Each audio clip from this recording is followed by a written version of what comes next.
Prête-moi ta plume. Texte choisi et lu par Rachida Mansour. Prête-moi ta plume, émission réalisée par Soubir Ketani.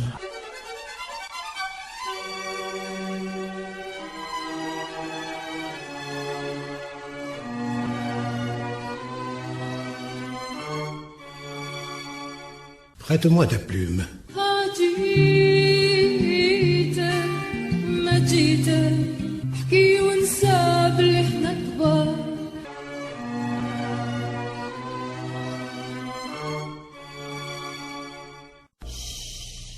Prête-moi ta plume. Bonsoir chers amis, chères auditrices, chers auditeurs. Je vous lis toujours le livre de Faizagen, Un homme, ça ne pleure pas. C'est son 4e livre paru en 2014.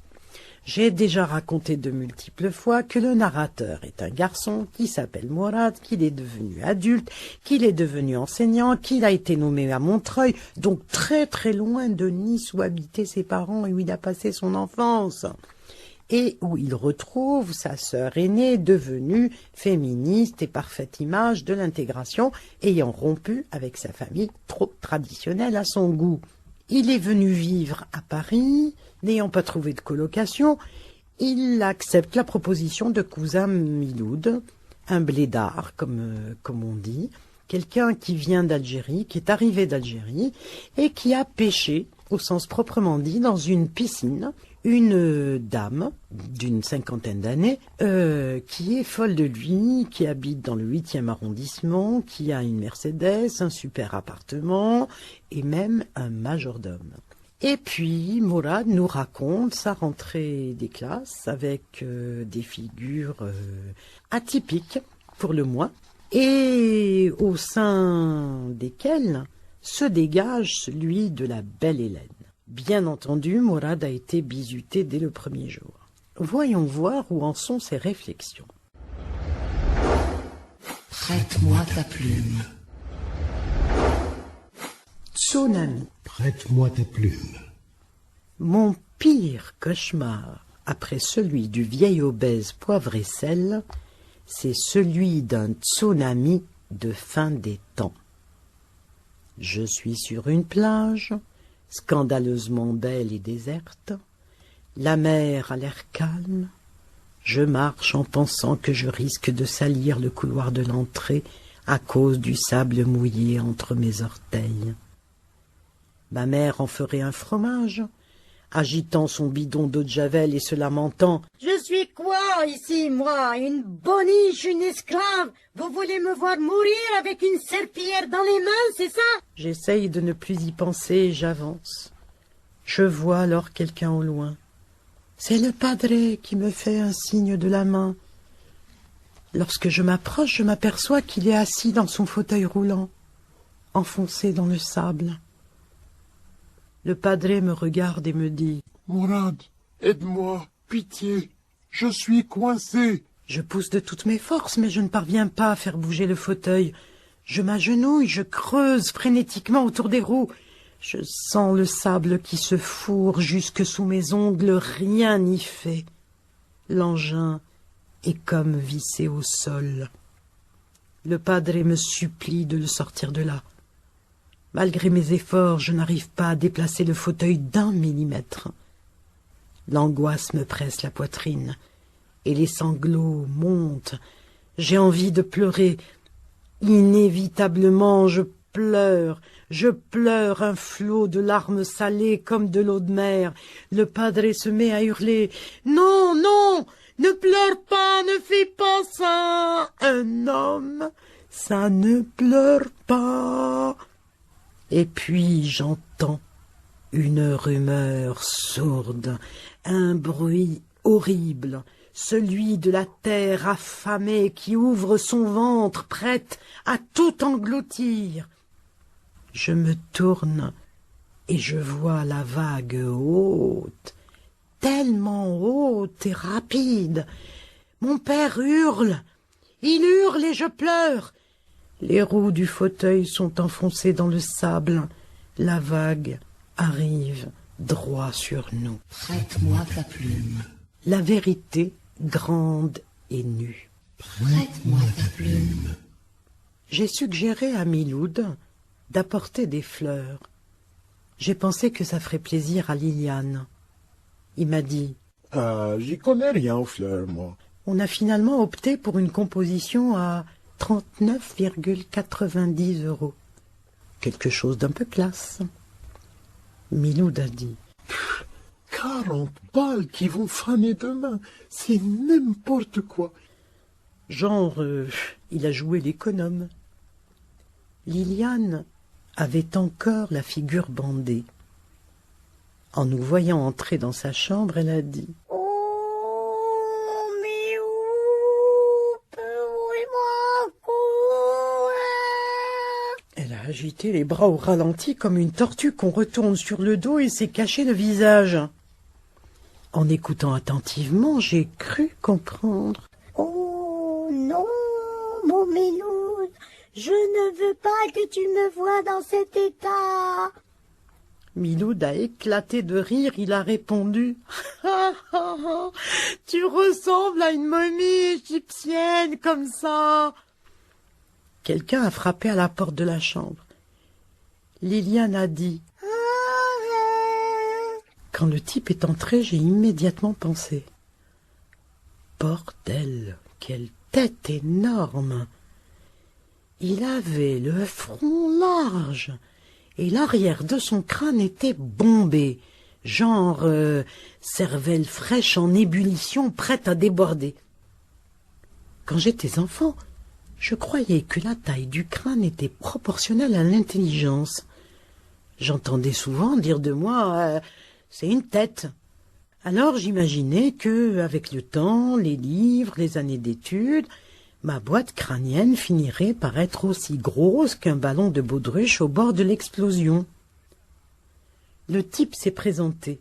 « Bonjour, je suis le docteur El-Koubi. » Il nous a serré la main et a fait quelques blagues pas drôles, humour de chirurgien. Son sourire géométrique quasi triangulaire aurait permis d'expliquer le théorème de Pythagore. Ça lui donnait un drôle d'air, un air de menteur. Il a raconté comment s'était déroulée l'intervention de Liliane en jetant quelques mots en l'air. Élasticité, épiderme, tonus, puis a jonglé avec. Mais il avait bien compris qu'on s'en foutait. Bien sûr, je repensais à cette vidéo que j'avais vue sur Internet avec ce chirurgien espagnol, découpeur fou, sur fond de Stevie Wonder.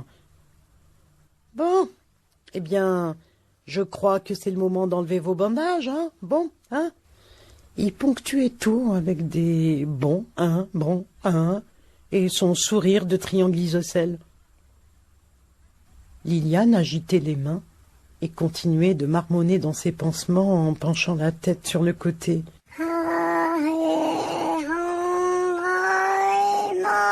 Là, en revanche, je n'ai pas réussi à traduire.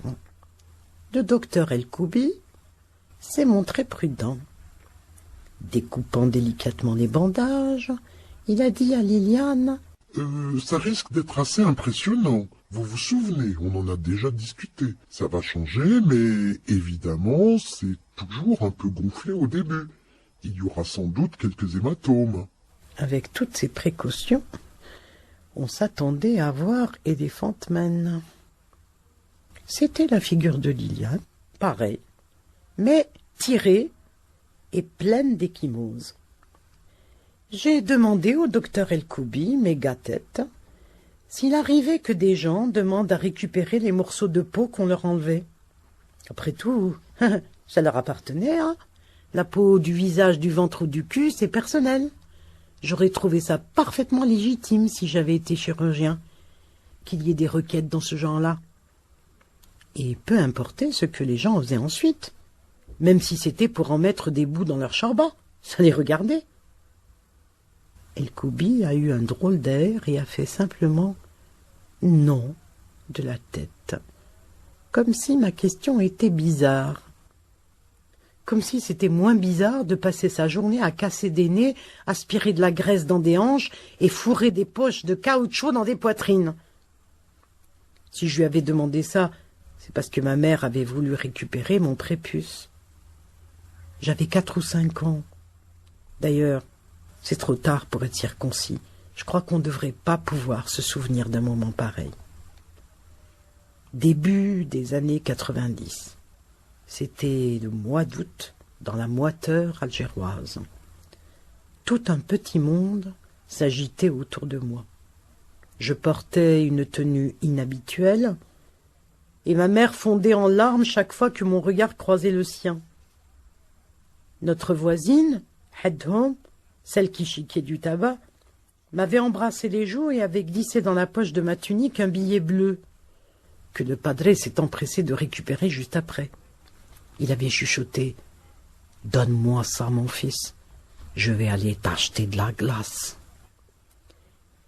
Les femmes préparaient le repas. La cocotte sifflait dans la cuisine.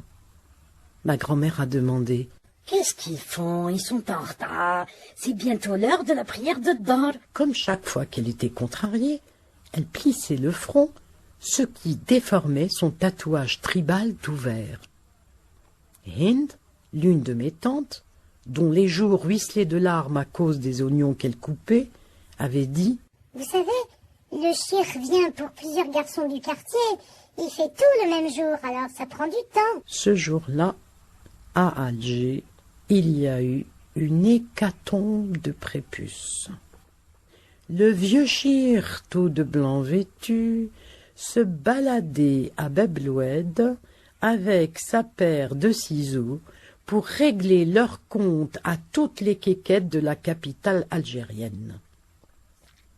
Dounia était venue à ma rencontre sur le balconnet.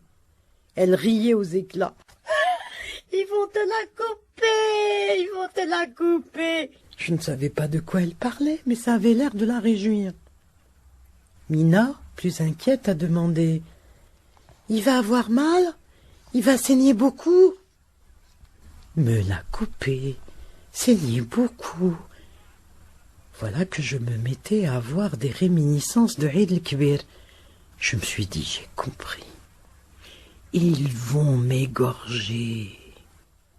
D'ailleurs, avec toutes les histoires de ma grand-mère sur des hommes de l'est du pays qui égorgeaient des bébés dans les villages, j'avais des terreurs nocturnes que ma mère avait un mal fou à calmer.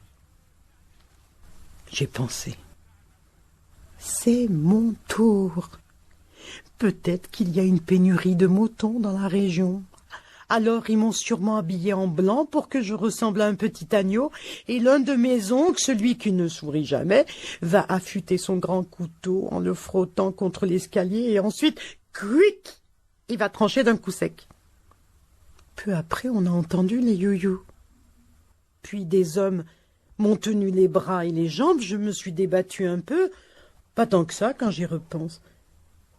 Le shir, avec sa petite paire de lunettes rondes, m'avait caressé la tête en souriant, ce qui m'avait rassuré temporairement. Puis, il a sorti sa paire de ciseaux brillantes et il l'a nettoyée. Je me suis dit, mais pourquoi ils me font ça? Je n'ai même pas fait de bêtises. Je n'ai pas fait pipi au lit non plus, c'est injuste. Lorsque j'ai senti les mains sèches du shir, j'ai tout compris. Je me suis mise à pleurer et à chercher du secours dans le regard du padre qui ne faisait rien pour m'aider. Il disait seulement « Ne pleure pas, ne pleure pas !» Comme toujours, je crois qu'à ce moment, si on m'avait laissé choisir, j'aurais préféré qu'on me tranche la gorge. Maintenant, je suis adulte, et avec le recul, ça m'arrange bien de m'être débarrassé de ce truc. Ma mère faisait les gros yeux à mon père de loin en mimant « Ramasse le bout, ramasse-le, Abdelkader !» Mon père trouvait ça idiot, mais en soupirant, il a tout de même ramassé mon prépuce qui traînait sur le tapis et l'a apporté à ma mère. « N'importe quoi, il faut te faire soigner. » Elle a mis ce drôle de trophée dans un mouchoir en tissu. Ensuite, j'ai été chouchoutée pendant plusieurs jours. J'avais été brave, et c'était comme si on me respectait enfin. Je racontais mon épopée à mon cousin Smaïn, plus petit que moi. Je lisais la peur dans ses yeux, et je me sentais fort et important. Une belle lumière d'hiver pénétrait dans la chambre de la clinique. On pouvait désormais voir toute la vérité du visage de Liliane. Miloud contenait un fou rire. Il m'a dit à l'oreille. On dirait Mac Tyson en blanche. Liliane avait l'air contrariée. Et les sourires triangulaires du docteur El-Koubi, qui planait derrière elle dans le miroir comme un petit démon, ne suffisaient pas à la convaincre de la réussite de l'opération. J'avais oublié mon portable à l'appartement. Il ne sonnait pas beaucoup de toute façon. De retour chez Liliane, la mention 17 appels en absence m'a paralysée. J'ai eu l'impression d'avoir les cœurs de l'armée rouge dans la poitrine. La voix du répondeur me disait avec ce ton si particulier, en découpant les syllabes. « Fils indigne, tu vas te taper une dizaine de messages de ton hystérique de mère. Bon courage. » Le premier commençait comme ça. « Tu l'as vu? Tu l'as vu le journal? Mina m'a tout lu. Yeah, mon Dieu, Seigneur. Chouma, Chouma, enterrez-moi vivante, creusez-moi une tombe, enterrez-moi vivante dans un trou quelque part dans le jardin.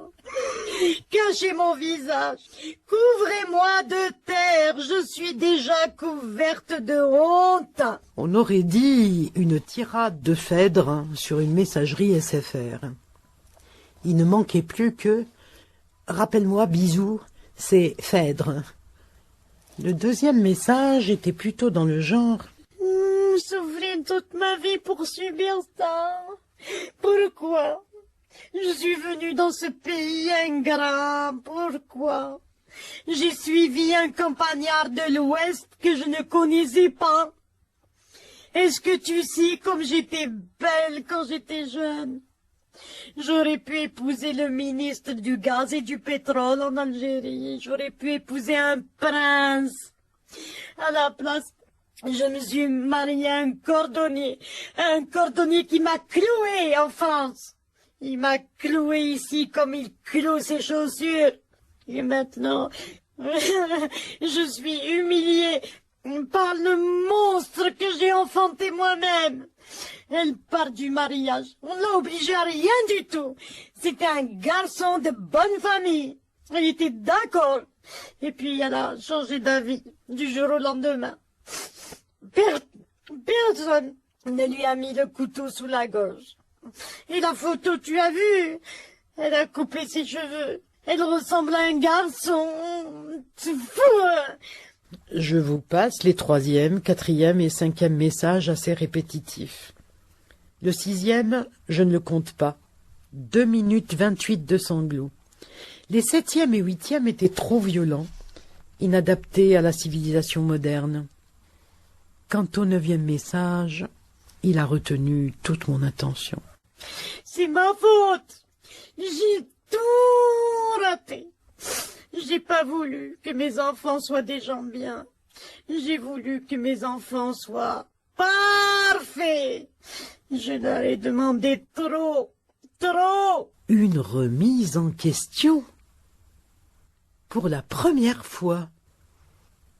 Si j'avais été ma mère, j'aurais dit « Hamar mat ». D'ailleurs, c'est tellement unique et rare que pour le coup, avec ce message, ce n'était pas un âne qui mourait, mais l'espèce tout entière qui disparaissait pour de bon. La voix, un brin moqueuse de la messagerie vocale, a dit « Pour archiver, tapez 1 ». Et bien sûr, j'ai tapé 1 pour l'archiver, au contraire des autres messages que j'ai supprimés en tapant 2. J'aurais aimé entendre la voix froide de cette femme automatique dire « Pour recommencer votre vie et repartir de zéro, tapez 4 !» Alors, j'aurais tapé 4. Et la même voix aurait ajouté en riant « Hé hé hé, abruti, personne ne repart jamais de zéro, pas même les Arabes qui l'ont pourtant inventé, comme dirait le padré. » Ma mère avait dit trop, comme si elle suffoquait. Trop de souffrance, trop d'amour, trop de règles. Je ne suis pas sûre qu'un excès de règles conduise à les enfreindre. Si elles sont justes, alors il pourrait y en avoir une multitude, un tas de règles dans tous les recoins que ça ne gênerait personne. C'est l'excès d'amour qui me fait peur. الكبدة. Il est nocif parfois ce déballage de tripes et de viscères. Tout cela va de pair avec une exigence folle et finit par ressembler à un régime despotique. Voilà le résultat. Une trentenaire au regard triste, maigre, décharné. Il est là, le cœur du problème. Plus assez de chair, car plus assez d'amour. Une femme esseulée, en mal de reconnaissance, qui fait la une des journaux pour mieux dire au monde entier ce qu'elle n'a pas su dire à une mère et à un père, pourtant aimant et plein de bonne volonté. Mais la bonne volonté ne suffit pas toujours. Il faut dire des mots. Je ne sais pas pourquoi, j'ai pensé à la petite Asma de ma classe de 6e 1, avec ses élastiques de toutes les couleurs. Est-ce qu'elle aussi avait une mère si étouffante qu'elle en avait développé de l'asthme? Mario m'a interrompu alors que j'avais toujours l'oreille collée au téléphone. J'étais de dos. Il n'avait rien remarqué, sinon il ne m'aurait jamais dérangé. Il était trop qualifié pour ça, trop propre. Ce type, quelqu'un l'avait désinfecté à la naissance. Il avait été biberonné à l'eau de Javel. Il a dit « Monsieur, j'ai préparé pour vous des brioches à la rhubarbe et du thé. » Comme s'il avait dit « Monsieur, j'ai préparé pour vous un peu de réconfort. » Oui, je trouve du réconfort dans la nourriture. Et plus il y en a, mieux je me porte. Si je n'avais pas les livres comme source de consolation, je ressemblerais déjà à l'obèse triste qui hante mes cauchemars. J'ai rappelé ma mère et à peine ai-je dit « Allô ?» qu'elle s'est mise à pleurer. Elle pouvait à peine respirer. J'ai crié dans le portable. « Maman, calme-toi, reprends ton souffle, pense à ta tension. » Elle a répété le 11e message. Même au bled, ils savent. Toute la famille est au courant. C'est fini pour moi là-bas aussi. J'ai plus qu'à déchirer mon passeport. Je n'oserai jamais remettre les pieds en Algérie. La vérité, tu peux la cacher longtemps, mais le jour où elle sort, elle est grande et elle est nue. J'ai demandé à parler à Mina, pensant qu'elle serait plus calme. Oui, Mina a parlé calmement. Elle a dit en toute sérénité « Si elle était devant moi, je la buterais. » Prête-moi ta plume. Chapitre 22. Le bourgeon qui scie le tronc. Prête-moi ta plume. Prête-moi ta plume. Prête-moi ta plume. Le mystère a été levé. Le fameux Bernard T., le type à qui Dounia dédie son autobiographie, c'est l'ancien ministre de l'Intérieur, Bernard Tartois. La rumeur s'est propagée puis confirmée, et ils sortent ensemble. Un polémiste a tout balancé à la radio hier matin. Je suis sûre que Dounia est contente. Et que ma mère a besoin d'une nouvelle et longue prescription médicale. Bénie soit la sécurité sociale. Quel bienfait! Tartois, je me rappelle, c'était la sensation de l'ancien gouvernement, le chouchou des médias. Il faisait sans cesse la couve de Gala, VSD, Paris Match et compagnie. L'été, il se faisait photographier à la plage avec son slip de bain à cordelettes. C'est en partie dû à son physique avantageux. C'est clair que, si on compare avec les autres ministres de l'époque, Tartois, c'est Brad Pitt. Je pense par exemple à Régis Sandlot, l'ex-ministre des Étrangers, une espèce de grand rouquin au teint de nouveau-né tout juste sorti de l'utérus. Tartois est le genre de gars qui passe son temps à saliver en parlant. Quand on le regarde, on se dit qu'il a un problème de sécrétion. Chaque fois que je tombais sur lui dans un débat politique à la télévision, je me retenais de vomir. Je ne pouvais m'empêcher de fixer sa bouche pleine de salive. J'imaginais qu'un jour, à force d'oublier de l'avaler, il se mettrait à cracher de l'écume. Ma sœur, Dounia, avec Bernard Tartois. Bordel! Pourquoi? J'ai repensé à ma mère qui sanglotait. J'ai réécouté son message soigneusement archivé, et même après l'avoir réécouté des milliers de fois, le sentiment qu'il me procurait restait intact. J'ai décidé d'envoyer un SMS à ma sœur. J'ai juste écrit. Bernard Tartois, bordel, pourquoi? Je me suis mis en mode Miloud. J'ai écrit les choses telles que je les pensais, sans tact, sans pitié. Pour une fois, c'était agréable de me défaire de ma politesse. Elle a répondu dans la minute qui a suivi. Il me rend heureuse. Nos parents, eux, ont fait de leur mieux pour te rendre heureuse. Mais ça n'a jamais marché. Et maintenant, tu veux me faire croire que ce grand plein de bave de Tartois te comble? Dis-moi la vérité. Celle qui blesse, qui est grande et nue, comme dirait maman.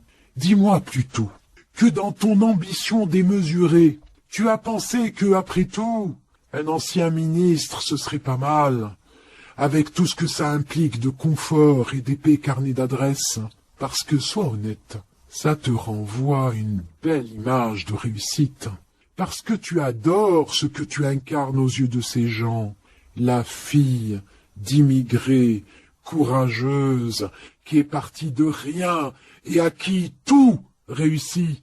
D'ailleurs, tu as saigné le champ lexical du combat dans ton torchon.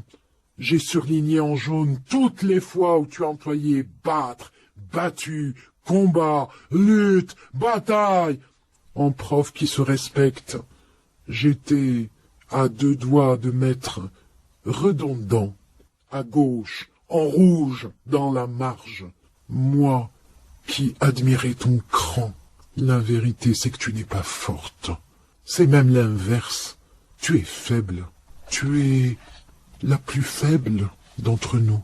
Page 47, tu as écrit « Je ne suis pas faite pour être une soumise. Nous sommes tous soumis, qu'on le veuille ou non. Il y a ceux qui se soumettent à Dieu dans une soumission totale et visible. D'autres, même malgré eux, se soumettent aux lois des marchés financiers, aux diktats de la mode ou à l'être aimé. Malgré toi, Dounia, tu es devenue une espèce rare de soumises. Les soumises qui se prennent pour des rebelles et qui cherchent d'autres soumises à sauver. Ça me rappelle une histoire de notre grand-père, Sidi Ahmed Chennoun. Celle du dromadaire qui se moque de la bosse du dromadaire de devant. Oui, je l'ai lu, ton livre, et c'était pénible, mal écrit et prétentieux. Et tu fais un peu comme ton Tartois. Tu passes ton temps à cracher. Tu craches sur tes parents, sur les musulmans, sur les arabes, sur le mariage, sur les traditions, sur toi-même. Tu baves sur tout ce que tu es. Tu es le bourgeon qui scie le tronc. À la fin du livre, tu remercies la République de t'avoir inculqué ces valeurs. Tu dis qu'elle t'a nourri, quelle mauvaise nourriture avoir de résultat. Et tu reproches à maman de t'avoir gavé. Ton ingratitude me dégoûte. Tout ce qui me vient à l'esprit, c'est... Pfff, malgré votre rupture, maman t'aime plus que la République et tous les Tartois qu'elle fabrique ne le feront jamais. Prête-moi ta plume. Prête-moi ta plume. Chers auditeurs, chères auditrices, après ce discours poignant peut-être, mais classique, reflétant le dilemme de nos compatriotes émigrés, je vais laisser Zubair choisir une musique pour vous laisser un peu de temps.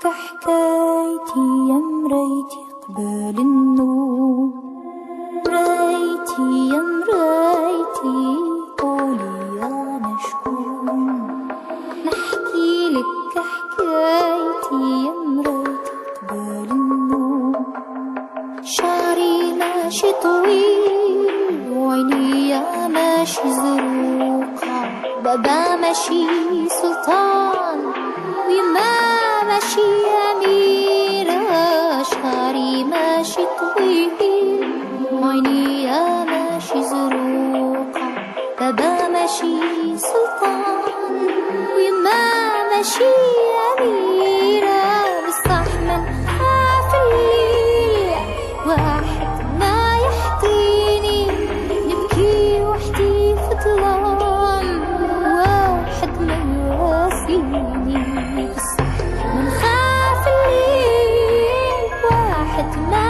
يحكيني يبكي وحدي في ظلام واحد ما يواسيني ريتي يقولي الحق ما تكذبيش عليا هادي أنايا ولا هادي انتيا ريتي يقولي الحق ما تكذبيش عليا هاتي أنايا ولا وادي انتي من شبه العروسة ومن شبه البوبية قولي أنا شكون وما تكذبيش عليا انتي اللي عرفتي اسراري وما خبرتيش عليا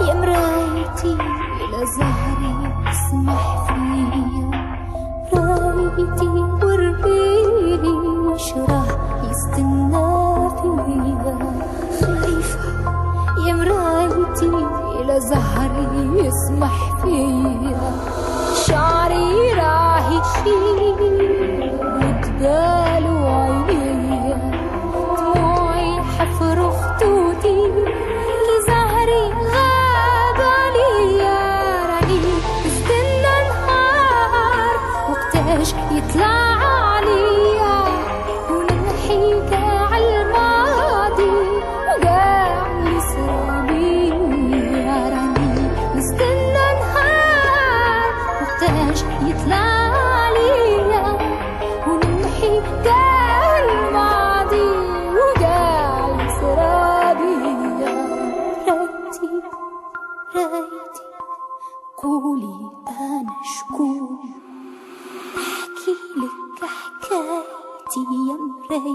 بقبل النوم مرايتي يا مرايتي قولي ما نشكون نحكي لك حكايتي يا مرايتي قبل النوم Mehdi Mazouani. Prête-moi ta plume. Au collège, hormis quelques incidents isolés, ma ligne de conduite soviétique fonctionnait plutôt bien. Je m'étais fabriqué ce personnage de Vladimir, un sans-cœur, élevé par une meute de loups dans la toundra, allié de taille, surtout avec la classe de 4e 3. J'avais enfin fait la rencontre du fameux Mehdi Mazouani. Il ne s'était pas présenté au collège depuis la rentrée. Le principal adjoint, M. Diaz, avait scotché un mot sur le tableau d'affichage. Mehdi Mazouani revient parmi nous fin octobre, Champagne. Je n'allais pas tarder à découvrir la raison de cette ironie. J'ai demandé à Diaz où était passé cet élève depuis presque 2 mois. Vous savez, son père est un peu spécial. Il l'avait envoyé au bled pour lui serrer les boulons. Ce sont ses termes. Mehdi Mazouani a 15 ans et demi. C'est le plus vieux et le plus grand des 4e. Quand il est entré dans ma classe pour la première fois, il avait un regard de défi, un début de barbe et une cigarette coincée derrière l'oreille. Il s'est assis dans le fond de la salle, a posé son sac à dos sur la table et s'est mis à le taguer avec du Tipex. Si on analyse la place que les élèves choisissent dans une classe, on peut en arriver à des conclusions très déterministes. Quelque part, ils choisissent leur rang, déjà. Heureusement, il y a toujours des exceptions qui échappent à la règle. J'ai demandé aux autres de résumer ce que nous avions étudié jusque-là. Sarah Zerdad, l'une des fidèles du premier rang, a levé la main la première comme toujours. Elle n'est autre que la grande sœur de Asma, la petite fille asthmatique de ma classe de 6e 1. On a fait le discours argumentatif. Oui, oui. Peux-tu expliquer ce qu'est un argument? Un argument, c'est expliquer, donner une preuve pour appuyer une idée. Excellent, Sarah. Mehdi Mazouani a haussé les sourcils sans prendre la peine de lever les yeux de son œuvre d'art au Tipex. J'ai pensé, tant qu'il ne perturbe pas mon cours, et c'était lâche. Alors j'ai dit, Mehdi, si on résume les cours précédents, c'est pour toi. Tu peux t'installer correctement, poser ton sac par terre et enlever ta doudoune, s'il te plaît. Il s'est exécuté sans broncher. Une fois qu'il a été correctement installé, il a eu ce sourire narquois et a dit « De toute façon, je m'en bats les yucks, ça ne m'intéresse pas. » Char d'assaut, char d'assaut, char d'assaut, so. Tu vas changer de ton avec moi. Pourquoi? T'es qui, toi? Je m'en fous, ta Yves. T'es pas mon père. Vas-y, parle pas avec Wham, s'il te plaît. Je suis ton prof de français et tu vas me respecter, c'est clair? D'abord, tu vas arrêter de me tutoyer immédiatement. Tu vas faire quoi? Il est sérieux, lui, là? Tu crois? J'ai robe de toi ou quoi? Allez, salut. Vas-y, rends pas ouf. Continue comme ça et je fais un rapport au principal. T'as qu'à faire un rapport, je m'en tape la vie d'ouam. Remballe, frère. Je m'en bats les yucks. Il n'avait que le mot yuck à la bouche. À force, il en faisait du chewing-gum. Casse-moi pas les yucks. Ja, je viens, ja. En plus, je te connais pas. T'es qui, toi? Pff, la vie d'ouam. Il est sérieux, là. Imodium, Imodium, Imodium, dium, dium. J'aurais aimé qu'un réalisateur talentueux intervienne. Coupez, coupez, on va la refaire, hein? Ça va pas du tout, les enfants, on la refait. Mourad, mon lapin, tu m'as absolument pas convaincu. Sois plus ferme, plus autoritaire. On doit sentir que tu gardes ton sang-froid. Là, c'était trop fragile, mon bichon. Allez, on y retourne. Et cette fois, montre-toi plus dur. D'accord, mon chat? Tu dois être un mur. Je veux voir un mur, là. C'est ça, l'idée. Pense mur de Berlin. Pense parpaing. Pense brique. Ok? Mais dis, mon chou, t'as été parfait. Change rien. Ce côté brut, petit dur, sans scrupules, c'est génial. Refais-moi exactement la même chose. J'adore ton émotion. Les filles, au maquillage, on en profite pour repoudrer un peu tout ça avant que ça se mette à briller. Merci. Bon, quelqu'un peut me servir un café, oui ou merde? Ça fait 1 heure que je l'ai demandé. Il est où, le petit stagiaire Black? Ok, tout le monde est prêt? C'est parti! Moteur! Ça tourne! Action! Il continuait à plâtrer son sac à dos avec ce fichu tube de Tipex en fin de vie, qu'il tordait dans tous les sens pour en extraire les dernières gouttes. Tandis que les autres élèves profitaient du spectacle, je les imaginais tournant leurs pouces vers le bas pour annoncer ma mise à mort. Tu resteras à la fin du cours, Mehdi. J'ai 2 mots à te dire en privé. Si, ouais, je m'en bats les yucks. J'ai croisé les grands yeux de Sarah, brillants comme 2 lunes. J'y ai lu le désespoir des bons élèves. J'ai reconnu ce ras-le-bol. Mes yeux en étaient pleins aussi à cet âge-là. J'ai essayé de finir mon cours tant bien que mal, ignorant les multiples provocations de Mehdi. Aladi, l'un des rigolards des rangs du milieu, a lu un texte qui décrivait un port de plaisance. Il a dit « yacht » au lieu de « yacht », et ça a fait rire les 5 intellos de la classe. La cloche a fini par sonner. Elle retentissait dans ma cage thoracique en Dolby Surround. Les élèves ont quitté la salle par groupe de 2 ou 3. Mehdi Mazouani, lui, est un loup solitaire. Ça se voit. Je les reconnais tout de suite, ceux-là. C'est une drôle d'espèce. Je suis un peu comme eux, mais en agneau. Et évidemment, il a fait mine de s'en aller.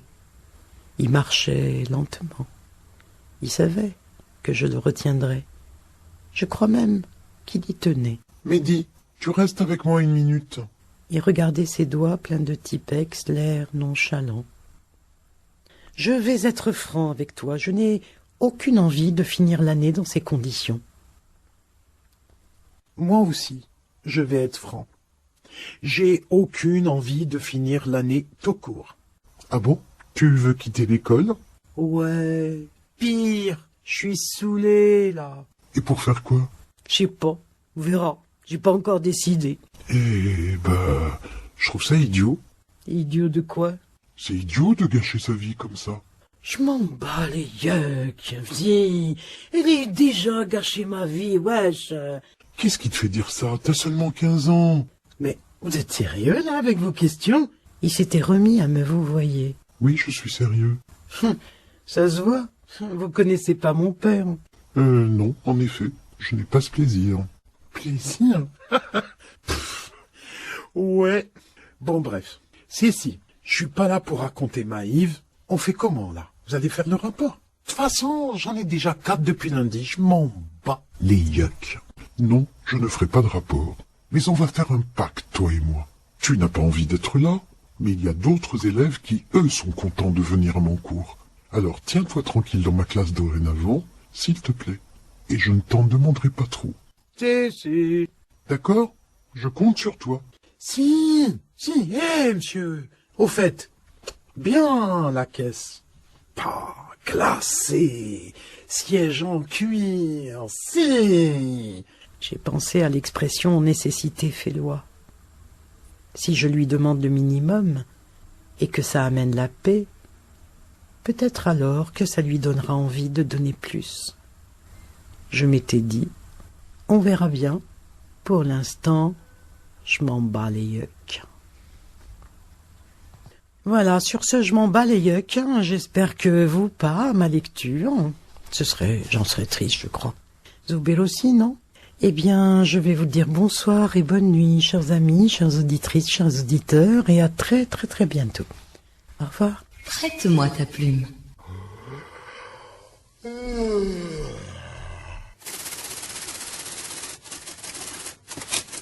Rachida Monsef, prête-moi ta plume. Texte choisi et lu par Rachida Monsef. Prête-moi ta plume, émission réalisée par Zuber Ketani.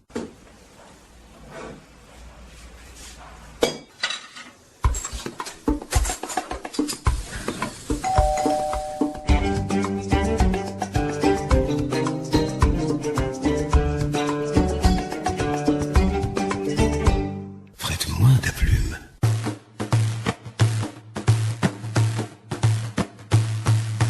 نانا حبك مالك الصدور الفلك وكل البحور نانا نانا حبك مالك الصدور الفلك وكل البحور نانا تبوشت نانا حنينيا سفر خلال وراس تبوشت نانا حنيني تبوشتنا حنينيا سفر خلال وراس تبوشتنا حنيني لنا يدك بالمقاييس كي زينة العرايس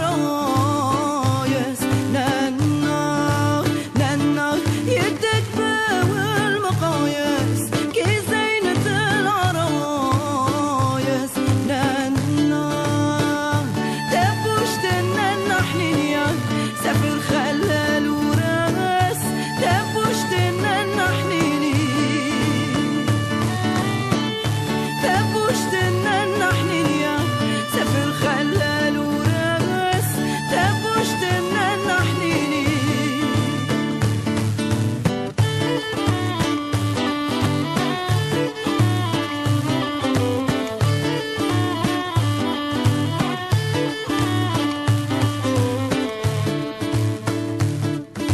نانا خلخالك راوا يدور برنا وريحة البخور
Prête-moi ta plume.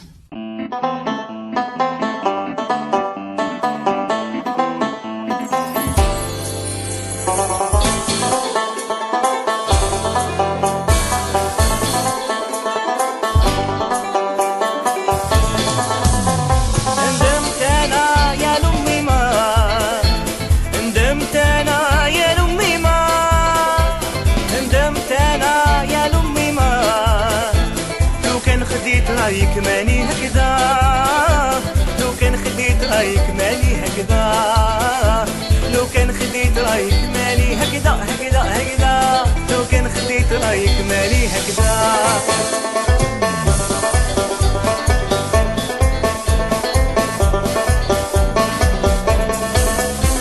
واش اداني نوتر عقلي، سالت دمعة حرقت خدي، تبعت رايي شوف ما جرالي، واليوم هذا البحر وين رماني، واليوم هذا البحر وين رماني، واليوم هذا البحر وين رماني رماني رماني، واليوم هذا البحر وين رماني.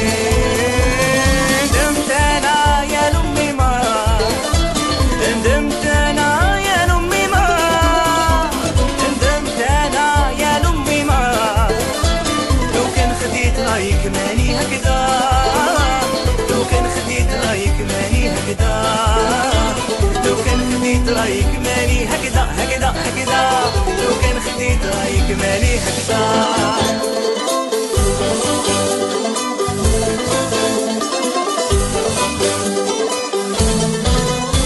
موجات كتير كيفاش ندير، يا لحنينا من غيرك ما غير، انا اللي صغير في بحر كبير، يا لحنينا ادعيلي بالخير، يا لحنينا ادعيلي بالخير، يا لحنينا ادعيلي بالخير الخير الخير، يا لحنينا ادعيلي بالخير. ندمت انا يا لمي ما، ندمت انا يا لمي ما، ندمت انا يا لمي ما، لو كان خديت رايك ماني هكذا هكذا هكذا، لو كان خديت رايك ماني هكذا، لو كان خديت رايك ماني هكذا هكذا هكذا، لو كان خديت رايك ماني هكذا.